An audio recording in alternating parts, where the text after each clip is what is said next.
Juki LZ2290A කියන 6 act machine එකේ timer cam timing එක කොහොමද නිවැරදිව තබා ගන්න කියන එක තමයි කතා කරන්න යන්නේ මේ වීඩියෝ එකේදී.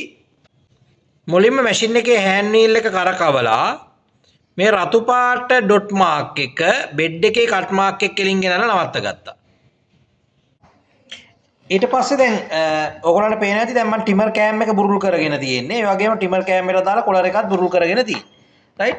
එතකොට දැන් මේ timer cam එක ගත්තොත් දැන් මම මෙහෙම කරකවනකොට ඔයගොල්ලන්ට පේනවා ඇති මේ timer cam එකේ දැන් ඔන්න කෙලින් කපපු. ඒ කියන්නේ කෙලින් ඇතුළට හාරපු කියන්නේ ප්‍රමාණයක් තියෙනවා. ඊට පස්සේ නැවත මේ පැත්තට මම කරකවාගෙන යනකොට ඔයගොල්ලන්ට පේනවා ඇති දකුණු අත පැත්තට හාරලා තියෙනවා. නැවත වම් අත පැත්තට කාණුව හාරලා තියෙනවා. නැවත බලුවාම කාණුව හරි කෙලින් කැපිච්ච තැනක් තමයි තියෙන්නේ.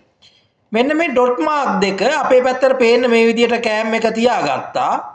තියාගෙන ඉවර වෙලා රයිට් මේ විදිහට තියාගෙන මම රෝලර් එක මේ විදිහට අතින් ප්‍රෙස් කරගෙන කෑම් එක මෙහෙම වම් අත පැත්තට ගත්තාම මේ ඔයගොල්ලන්ට පේන ඇති දැන් රෝලර් එක කෑම් එකට උඩරිම ඇතුල් වෙනවා.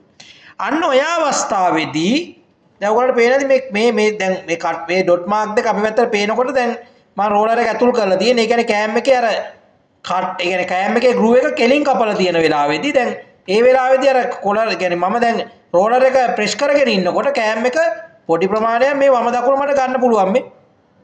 එහෙම අරගෙන යා මැද බැලන්ස් කරගෙන කොලර් එක ගෙනල්ලා මම කෑම් එකට හේතු කරලා තද කරා.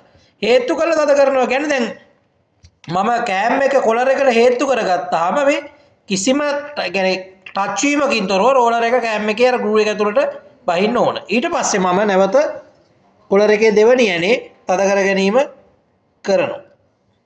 දැන් කොලර් එක හදාගෙන ඉවරයි. ඊට පස්සේ කෑම් එකේ ටයිමින් තියාගන්න මම නැවත හෑන්ඩ් වීල් එක කරකවලා හෑන්ඩ් වීල් එකේ රතු ඩොට් මාක් එක බෙඩ් එකේ කට් මාක් එක කෙලින් ගෙනලා නවත්ත ගත්තා. නවත්තගෙන ඉවරලා දැන් රෝලර් එක මේ විදිහට ප්‍රෙස් කරගත්තා. right? ප්‍රෙස් කරගෙන මම කෑම් එක මේ මුඩට කරකවාගෙන යනකොට දැන් ඔයගොල්ලන්ට පේනවා ඇති දැන් උන පළවෙනි ඇනේ තියෙනවා දැන් දෙවෙනි ඇනේ හම්බ වුණා. දැන් මට මෙතනින් එහාට කොලර් එකට හේතු කරගෙන තද කරගෙන යන්න බෑ. කොලර් එක පන්නලා තමයි මෙයා උඩට කරකවන්න පුළුවන්කම තියෙන්නේ. දැන් ඔන්නෝම ගියාම කොලර් එකට ප්‍රෙස් වෙලා යන්න පුළුවන් උපරිම තැනදී මට කෑම් එකේ පොඩි තදක් දැනෙනවා.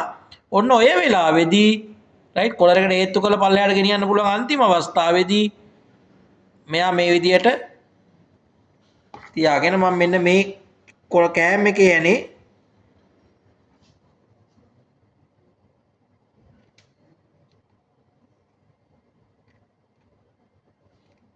තද කරගත්තා.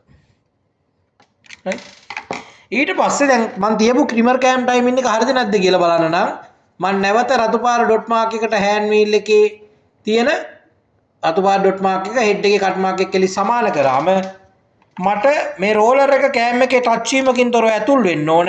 ඒ වගේම මැෂින් එක ඉස්සරහට කරකවන්න හදද්දී පොඩි හිර ගතියක්, ඒ කියන්නේ මැෂින් එක විරුද්ධ අතර පැත්තට කරකවද්දී පොඩි හිර ගතියක් හෑන්ඩ් වීල් එකට දැනෙන්න ඕනේ. ඒ කියන්නේ කෑම් එක හරියට සෙට් වෙලා කියන එක. දැන් ඕගොල්ලන්ට මතකද සිංගල් නීල් එකේ නම් අප කොළ පාර කට් මාක් එකට අරගෙන චෙක් කරේ. හැබැයි මේකෙදී එහෙම නෙවෙයි රතු පාර ඩොට් මාක් එකේදීම ෆ්‍රී ඇතුල් වෙනවා. වගේම රතු පාර ඩොට් මාක් එක 0.23ක් ඉදිරියට ගියත් හෑන්ඩ් වීල් එක හිර වෙන ගතියක්, ඒ කියන්නේ හෑන්ඩ් වීල් එකේ හිරයක් අතට දැනෙන්න ඕන. ওই විදිහට කෑම් එක සෙට් වෙලා නම් හරියට කෑම් ටයිමින් ඉවරදී. හොඳට මතක තියාගන්න මේකෙදිත් අර සිංගල් නීල් එකේ වගේම තමයි කොලර් එක මුලින් තියාගන්න ඕන. ඊට පස්සේ තමයි ටිමර් කෑම් ටයිමින් එක තියාගන්න ඕන.